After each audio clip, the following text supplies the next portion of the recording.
ആരാ ഇത് തുടങ്ങിയത്? അഹ്ലുസുന്നത്തിന്റെ ആളുകളാണോ? ഒരിക്കലുമല്ല.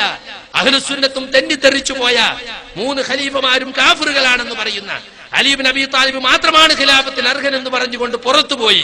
പിന്നീട് വിശ്വാസത്തിലും ആചാരത്തിലുമൊക്കെ പുതിയ ഒരു മതം തന്നെ സ്ഥാപിച്ച ഷിയാക്കളിൽപ്പെട്ട ഫാത്തിമികൾ അവർ ഭരണം നടത്തിയ കാലത്താണ് 3 നൂറ്റാണ്ടിനു ശേഷം 4-ാം നൂറ്റാണ്ടിൽ ഈ സമ്പ്രദായം ആരംഭിച്ചതെന്ന് ചരിത്ര ഗ്രന്ഥങ്ങളിലുണ്ട്.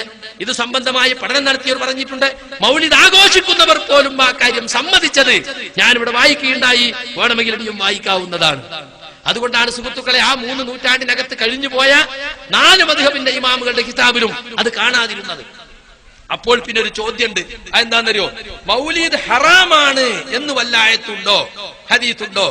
മൗലിദ് അനിസ്ലാമികമെന്ന് ഒരായത്ത് കൊണ്ട് തെളിയിച്ചാൽ 1 കോടി, ആയത്ത് കൂടുന്നതിനനുസരിച്ച് കോടികൾ കൂടും എന്ന്. എത്ര സൗകര്യമല്ലേ വെല്ലുവിളിക്കാൻ, അല്ലെ? പുതിയ ഒരു ആചാരം ഉണ്ടാക്കുക, എന്നിട്ട് ഈ ആചാരത്തെ പേരെടുത്ത് വിമർശിച്ചതുണ്ടോ എന്ന് ചോദിക്കുക. എങ്ങനെയുണ്ട്? പണ്ട് ഉമർ മൗലവി റഹിമഹുല്ല പറഞ്ഞൊരു കഥ ഉണ്ട്. ഇങ്ങനെ ഒരാൾ വെല്ലുവിളിക്കുന്നു എന്ന് ഉമർ മൗലവിയോട് പറഞ്ഞപ്പോ ഉമർ മൗലവി പറഞ്ഞു, ഒരാള് ഒരു കല്യാണം നടത്തുകയാണ്. അയാളെ കല്യാണം നടത്തുമ്പോ ഒരു മുസ്ലിയാർ വന്നിട്ട് നല്ലോണം അടിച്ച് നല്ല ഭക്ഷണം കഴിച്ച് തേമ്പക്കം വിട്ടുകൊണ്ട് ഇറങ്ങുക. ഇപ്പൊ വീട്ടുകാരന്റെ പരിചയമല്ല. ആരാപ്പത്? നിങ്ങൾ ആരാണ്? എവിടുന്നായിരുന്നു? ഞാൻ കാന്തപുരത്ത് നിന്നാണ്. നിങ്ങളെ പേരെന്തേന്നു? അബൂബക്കർ എന്നാണ്. അല്ല, ഒന്നുമില്ല, ഞാൻ ഇങ്ങനെ ഒരാളെ കല്യാണത്തിന് വിളിച്ചിട്ടില്ല, അതുകൊണ്ട് ചോദിച്ചതാണ് എന്ന് പറഞ്ഞു. അപ്പൊ ഇയാള് പറയാ, ഞാൻ കല്യാണത്തിന് വരാൻ പാടില്ല എന്നില്ലല്ലോ, എന്നോട് വരണ്ടെന്ന് വെച്ചാൽ നിങ്ങൾ പറഞ്ഞീന്നോ? എങ്ങനെയുണ്ട് ഈ ജാതി വർത്താനം ഇപ്പൊ പറഞ്ഞുകൊണ്ടിരിക്കണത്? മൗലിദിന് യാതൊരു തെളിവുമില്ല, എന്നാലും അങ്ങനെ ആഘോഷിക്കരുത് എന്ന് ആയത്തുണ്ടോ? ഒരാൾ 6 വക്ത് നിസ്കരിക്കാൻ തുടങ്ങി. എന്താണോ നിസ്കരിക്കണത്? നിസ്കാരം നല്ലതല്ലേ, 5 വക്തല്ലേ നബി നിസ്കരിച്ചിട്ടുള്ളൂ, 6 വക്ത് നിസ്കരിക്കരുത് എന്നൊരായത്തുണ്ടോ? അങ്ങനെ ആയത്ത് കാണിച്ചു കൊടുക്കാൻ കഴിയോ? ഹദീസുണ്ടോ? മഗ്രിബ് ഒരാൾ 4 റക്അത്ത് എന്ന് നിസ്കരിക്കണം. എന്താണോ അങ്ങനെ? റസൂലുള്ളാഹി 3 അല്ലേ നിസ്കരിച്ചത്? അതെന്താ മഗ്രിബ് 4 റക്അത്ത് നിസ്കരിക്കൽ ഹറാമാകുന്നു എന്നൊരു ഹദീസ് ഉണ്ടോ? അങ്ങനെ ഹദീസ് ഉണ്ടാവോ? ഞാൻ ചോദിക്കട്ടെ, ഷിയാക്കൾ എന്തെല്ലാം ആചാരങ്ങൾ ഇവിടെ ഉണ്ടാക്കിയിട്ടുണ്ട്? അവർ മുഹറം മാസം വന്നാൽ തീക്കട്ടകൾ നിരത്തി അതിലൂടെ നഗ്നപാതരായി നടക്കുന്നു, ചങ്ങലകൾ കൊണ്ടും മറ്റും അടിക്കുന്നു, നെഞ്ചടിച്ച് പളർത്ത് ചോര വരുന്നു, രക്തസാക്ഷിയായി വീഴുന്നു. തനിച്ച ദുരാചാരമാണ് അഹ്ലുസുന്നത്തിൽ എല്ലാവർക്കും അറിയില്ലേ? അവർ പറയാണ് ഇങ്ങനെ മുഹറം മാസത്തിൽ ഇങ്ങനെ ഒരു ആചാരം ചെയ്യൽ ഹറാമാകുന്നു എന്ന് ഒരു ആയത്ത് കൊണ്ട് തെളിയിച്ചാൽ 20 കോടി ഇനാം. ആയത്ത് കൂടുന്നതനുസരിച്ച് ഓരോ ആയത്തും 20 കോടി വീതം. ഷിയാക്കൾ വെല്ലുവിളിച്ചാൽ ഈ ഖുബൂരികൾ എങ്ങനെ നേരിടും? ഞാൻ ചോദിക്കട്ടെ, അങ്ങനെ വെല്ലുവിളിക്കാൻ ആർക്കാ സാധിക്കാത്തത്? ഇസ്ലാമിൽ ഒരു കാര്യം ഉണ്ടാകണമെങ്കിൽ നബി സല്ലല്ലാഹു അലൈഹി വസല്ലം അത് പഠിപ്പിച്ചിരിക്കണം. പേരെടുത്ത് വിമർശിക്കാത്തതൊക്കെ ചെയ്യാ എന്ന് ഇസ്ലാമിൽ ഇല്ല. അത് മുആമലാത്തിൽ പറ്റും. ഒരു കച്ചവടം തുടങ്ങുകയാണെങ്കിൽ റസൂലുള്ളാഹി ചെയ്ത കച്ചവടമാണോ നോക്കേണ്ടതില്ല, റസൂൽ വിരോധിച്ച കച്ചവടം നോക്കിയാൽ മതി.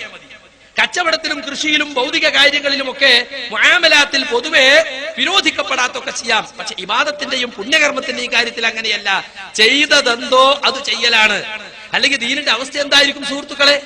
നബി സല്ലല്ലാഹു അലൈഹി വസല്ലം സഹാബത്തും പ്രാധാന്യം കൽപ്പിക്കാത്ത പുതിയ ദിവസങ്ങൾ കണ്ടെത്തി അതിനൊക്കെ പ്രാധാന്യം കൽപ്പിച്ചാൽ ഇനി കുറച്ചാലും കഴിഞ്ഞാൽ ഹിജ്റാഘോഷം തുടങ്ങും. ഇസ്ലാമിന് എത്ര ഇസ്സത്തുണ്ടായ സംഗതിയാ ഹിജ്റ എന്ന് പറഞ്ഞാൽ. അതിന്റെ ചരിത്രം പറഞ്ഞ ആർക്കാ രോമം എടുത്തു പിടിക്കാത്തത്? എന്നിട്ട് ഒരു ഹിജ്റാഘോഷം തുടങ്ങിയ, എന്നിട്ട് ഇങ്ങനെ അതിനെപ്പറ്റി ഹിജ്റാഘോഷം പാടില്ല എന്ന ഹദീസിലുണ്ടോ? ഇപ്പൊ ബദർ ദിനം ഏറ്റവും പ്രധാനപ്പെട്ട ബദറാഘോഷം തുടങ്ങിയ, മക്കം ഫത്തഹിന്റെ ഫതഹാഘോഷം തുടങ്ങിയ, ഇങ്ങനെ അങ്ങോട്ട് ആഘോഷം ഉണ്ടാക്കാൻ തുടങ്ങി. എന്തായിരിക്കും അവസ്ഥ എന്ന് ആലോചിച്ച് നോക്കൂ. ഞാൻ ചോദിക്കട്ടെ, ഒരാൾ പറയാണ് പെരുന്നാക്ക് എന്താ ഒരു ബാങ്ക് വിളിച്ച നല്ല ദിക്റല്ലേ അല്ലാഹു അക്ബർ, പിന്നെ 2 ശഹാദത്ത് കലിമ അയ്യാല സ്വലാത്ത്, ഇതിങ്ങനെ എല്ലാരും വേഗം ഒന്നു കൊടുത്ത് കയറണം. ഇപ്പൊ തുടങ്ങും പെരുന്നാൾ നിസ്കാരം ഇങ്ങനെ അനൗൺസ് ചെയ്യാൻ നിൽക്കണ്ട. ഒരു ബാങ്ക് കൊടുക്കുക, ഒരു ഇഖാമത്ത്, മയ്യത്ത് നിസ്കാരത്തിനും ബാങ്ക് ഇഖാമത്തും തുടങ്ങുമോ? എന്താ ഉസ്താദിനോട് പോയി ചോദിച്ചാൽ, അല്ല ഉസ്താദ് എന്താ പെരുന്നാക്ക് ബാങ്ക് ഇഖാമത്തും ഇല്ലാത്ത? അള്ളാന്റെ റസൂൽ പെരുന്നാക്ക് ബാങ്ക് കൊടുത്തിട്ടില്ലാടോ, അള്ളാന്റെ റസൂൽ മയ്യത്ത് നിസ്കരിക്കാൻ ബാങ്ക് ഇഖാമത്തും കൊടുത്തിട്ടില്ലാടോ. അതാ അതിന്റെ തെളിവ്. അതന്നെയാ തെളിവ്. മനസ്സിലായില്ലേ? നബി സല്ലല്ലാഹു അലൈഹി വസല്ലം ബാങ്ക് കൊടുത്താടത്ത് കൊടുക്കുക. ബാങ്കല്ലേ നല്ലതല്ലേ? പുതിയ സ്ഥലത്ത് ബാങ്ക് ഉണ്ടാക്കാൻ പറ്റുമോ? പറ്റൂല. പുതിയ സ്ഥലത്ത് ഖിറാഅത്ത് ഉണ്ടാക്കാൻ പറ്റുമോ? പറ്റുകയില്ല. ഞാൻ ചോദിക്കട്ടെ, തറാവീഹിന്റെ ഇടയിൽ സ്വലാത്ത് ചെല്ലാൻ പാടുണ്ടോ എന്ന് ചോദിച്ചപ്പോ AP മുഹമ്മദ് മുസ്ലിയാർ പറഞ്ഞ എന്താ? ആ പ്രത്യേക സ്ഥലത്തും സന്ദർഭത്തിലും സ്വലാത്ത് ചെല്ലൽ സുന്നത്താണെന്ന് വിചാരിച്ചാൽ തെറ്റായി. ബാങ്കിന്റെ മുമ്പ് സ്വലാത്ത് ചെല്ലാൻ പറ്റുമോ എന്ന് ചോദിച്ചു. അപ്പോഴും പറഞ്ഞ എന്താ? സ്വലാത്ത് നല്ലത് തന്നെയാണ്, പക്ഷെ ബാങ്കിന്റെ മുമ്പ് അങ്ങനെ സ്വലാത്ത് അത് ആ പ്രത്യേക സമയത്ത് സുന്നത്താന്ന് വിചാരിച്ചാൽ വിദഅത്തായി. മലക്കടവ് ഫൈസിയോട് ഒരാൾ ചോദിച്ചു, നമ്മളിപ്പോ നാട്ടിലൊക്കെ നിസ്കാരത്തിന് ശേഷം 3 സ്വലാത്തിന്റെ സമ്പ്രദായം ഉണ്ടല്ലോ, അതിന്റെ നിയമം എന്താ?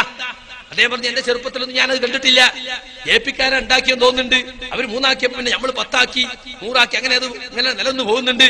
പക്ഷേ ഒരിക്കലും റസൂൽ അങ്ങനെ പഠിപ്പിച്ചിട്ടില്ല. ആ സമയത്ത് അങ്ങനെ സ്വലാത്ത് സുന്നത്തുണ്ടെന്ന് വിചാരിച്ചാൽ അത് വിദഅത്താണ്, അനാചാരമാണ്. അല്ലെങ്കിൽ സ്വലാത്ത് നിസ്കരിക്കാൻ വരുന്ന തശ്മീസ് ആശയക്കുഴപ്പമൊന്നും ഉണ്ടാകും, അത്രയും ചെല്ല, ശേഷം ചെല്ല, അല്ലാതെ ചെല്ല എന്ന് പറഞ്ഞ ക്ലിപ്പ് ഒരുപക്ഷെ നിങ്ങൾ കേട്ട് കാണും. വാസ്തവത്തിൽ ബിദ്അത്ത് എന്താണ് എന്നതിന്റെ യഥാർത്ഥ വിവരണം നമുക്കതിലൂടെ കിട്ടും എന്ന് നിങ്ങൾ മനസ്സിലാക്കണം.